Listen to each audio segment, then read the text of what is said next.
So I'm really excited. We're actually driving up to Pierre Biver's workshop here in Givrins, Switzerland. But I'm really excited because the watch that I purchased a couple weeks ago from Biver actually is his favorite watch. So I'm really excited to see Pierre here today. Very cool watch company, independent watch company. It's a father and son duo. They opened up their first maison in 2023. It's definitely an up-and-coming watch company. You're going to see some really cool things coming out with this company. Excited to be here with the man himself. I'm Pierre Biver, co-founder and now CEO of Biver Watches that I founded with my father now 3 years ago. I'm 26 years old, and it's really a dream come true to be able to live this passion together with my father, with my team, and then with just amazing collectors, amazing partners throughout the world, and living the dream. Pierre just told me via text that the watch that I have is one of his favorites, so that 100%. means 100 times more to me now, which is amazing. Thank you. It's a beautiful watch, and I'm very excited to own it. And I'll share with you a very fun story. Yeah. Okay. Can't wait. So you're here in our atelier. That already the building itself, and as you could see, the setting we're in represents our philosophy. Rooted in tradition, but always looking towards the future, creating something new and creating something meaningful. When we started the brand, one of the key aspects of it was owning the fact that neither my father or I are watchmakers or engineers for that matter. We have maybe each our view on watchmaking. My father obviously has a career that is second to none or very little in the watch industry, but we're not of that profession. So the first thing we did was find a movement constructor, who's François Perez now, who's been with us since the beginning. He's really the technical mind, young, passionate constructor that built many calibers, and he came in to sort of grow out of only constructing calibers to overseeing the ateliers, the process we use, the suppliers, and so on. And my father, I don't know if you've met him, but for those who know him, he's very eccentric, very dynamic. So he wanted us to launch really quickly. Yep. And as a brand, of course, when you start, you have to start little. And we started with a Carillon minute repeater, small but very complicated production that we worked with a supplier for that. But we still, since the very beginning, would be the lead musician on the project. So one of the first things we did was create a technical office where we really have this model of old school établisseur. We order the components from different suppliers, only the best or the ones we think are the best. Sure. And we decorate and assemble everything internally. Nice. Talking about that, this is where we'll start the visit. So Absolutely. whenever we make a watch, we do the CAD design, we do the different manufacturing plans, and we do the whole construction and things like that. We go to the supplier, work with them, and then when eventually the pieces get here, they all come through this office. This is our control lab. We have two control operators here that will control everything. It's super important for us to really have every single component checked for functionality, dimensions, that the material they're made respects our norm, and also the state in which it is made. Because although it doesn't come in decorated, it's like a cook. If you have good produce, you can make Good meal. Yeah. a good meal. Absolutely. Yeah. A really good cook is the one who can make a good meal with bad produce. But Sure. unfortunately, we're not that good of a cook yet. So we really need the best produce to be on another level. But everything comes here, and some specificities that obviously we're not the only ones to do, but we're really proud of is that we do 100% audit on every component. So even when we get screws by, tens or hundreds sometimes, it's not like we're picking 20% and then inferring that on the whole production. We do 100% control here so that we really master the quality of what we're getting. Very nice. And there's also an idea to monitor the evolution of our suppliers because we're dependent on them, so we really have put a lot of pressure on them. Very nice. How many total employees at one time do you usually have? We're here? 25. 25. Very nice. Very So cool. Very cool. already quite a big operation. How is it to work with your dad? It's hard. Honestly, it's tough. But sometimes, or not really? Yeah, all the time. All the time? Okay. No, what do you mean sometimes? Sometimes we don't fight. Okay. That's a good way to put it. But please, we're gonna head into the atelier, where before we enter, nice little philosophical moment, but little 200-year-old clock. This was used in mostly churches, so here you would have a connecting mechanism towards where the bell was. It would do the indications.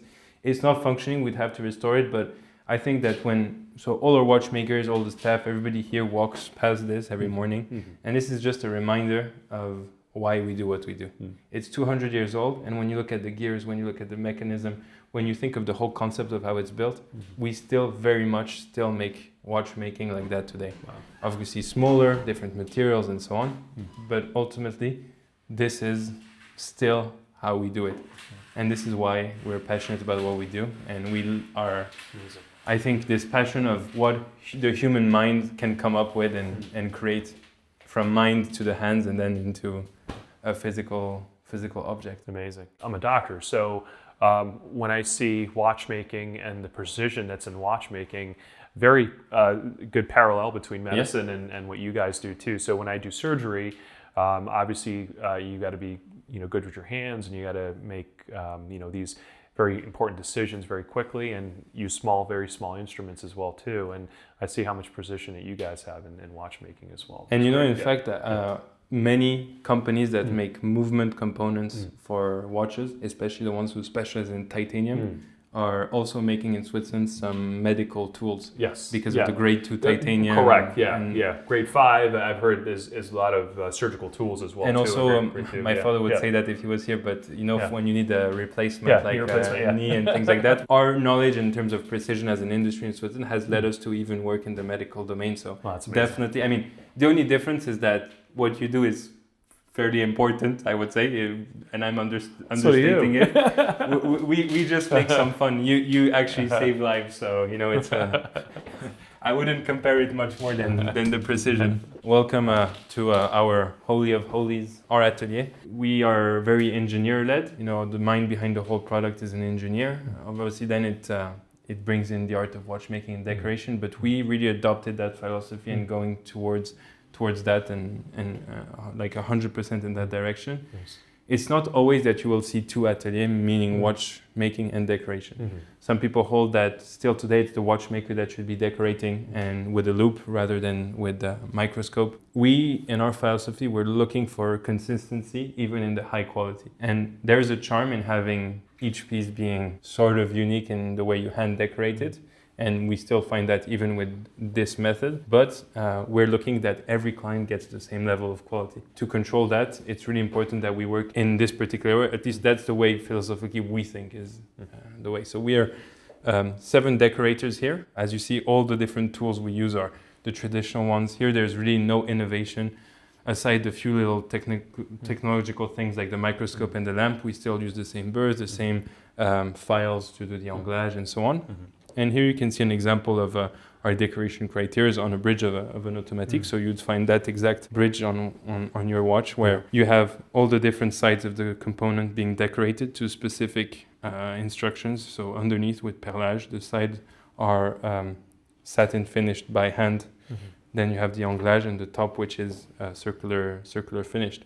Within those quality ideas that manifest then in the material world, we only make gold base plates and bridges without any treatment. This is to ensure, first of all, longevity of the product, that in 50 years you can touch it up again, you can redecorate it. Using galvanic treatments or PVD or things like that are maybe beautiful, but there is a doubt in terms of how long does it stay beautiful. And then there's the whole idea that you cannot necessarily restore it. I mean, you can't restore it at all. And also bridges, for instance, a bridge like this is 9 to 12 hours of decoration by one decorator. Wow. To take the risk to take then a piece after so much hours and to have just the treatment being not done right and having to throw away the piece is really, it hurts us. And you'll see when we get to the watchmaking at it, there's also another reason gold is very important. And then just,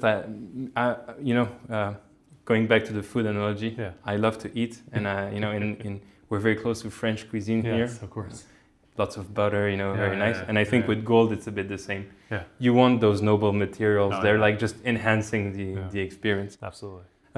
So 100% of the components are decorated here in our atelier. So, your watch the pieces have gone through here. Nice. We have different sort of levels of decorators. We train also a bit. Khalid, who's the head decorator, spends a lot of time. Some things he's the only one to do, some decorations, and some others he's teaching slowly and slowly. But very dynamic atelier. Nice. And all the tools you see that are a bit in blue like this is we started from the get-go with François. Our idea was decorate or have the standards the way we see them or we imagine them. It's really important that we create our own tools, that we are very specific in the way we work. So our constructors have a 3D printing lab on the top floor. All right. And we developed, using different materials and things, many tools that we can use through a 3D printer. This means the decorator can go up to the engineer and say, can I get this tool? I need to decorate this piece this way and so on. Right. And after 2 or 3 days, he'll just print the tool out and then everybody can benefit from it. That's and amazing. This reactivity is amazing because if you have to print a brass tool, for instance, or not print but manufacture, a supplier takes 4 weeks. Yeah. So you're with your piece waiting to be decorated for 4 weeks. Yeah. With this flexibility, we get in 3 days. Very nice. Are you guys incorporating AI in any of this, like with the 3D printing and everything like that, and no. design? Nothing like that? No, gotcha. No, not yet. Because the problem is that the AI is not yet plugged into the softwares that we use. Do you see AI inserting itself into the watch world at some point? Yeah, for sure. Yeah. In those operations, you know, we have to do, like when we're building gears for a new caliber, we need to calculate the teeth, the penetration of the teeth, so that we know all this. Yeah. It's all done by hand, that we verify it. Yeah. At some point, AI will just start doing that. Yeah. Start doing that because that's what it's really good at. Of course, yeah. I don't think it will have the creativity to build the whole caliber. Yeah, definitely. Because there are some things with materials and all that it cannot understand. But I think, or not yet, but I think for calculation for sure. Calculations, yeah. So here we're in the watchmaking atelier, very traditional. The few things that are really important for us is we often talk about mastering the invisibility, and often I feel like I'm letting down some clients when they come here because we could spend hours talking about the decoration, what goes into the polishing and these things. But what matters to us most, and even before all of the aesthetical part, is the functioning part. So the automatic caliber, when we had it developed, we gave the instructions to Dubois des Prats to start prototyping it and things. It spent nearly a whole year in labs with special machines to test the wear, to test the winding, to test all the defects that could happen. Wow. And for us, that's really a key, essential part of when we say mastering the invisible. It's also the wearer's experience. At that price, at that level of quality, you need a watch that's functioning, that has no issues, that you can rely on, that feels like yours, like a car. A good car is one you can step in and just drive away with it. So to ensure that, we do 2 assemblies of the movements. So the watchmakers, once the kits are decorated, every part is decorated, logistics will then assemble a kit. Each watchmaker receives a whole watch to build. So it's really...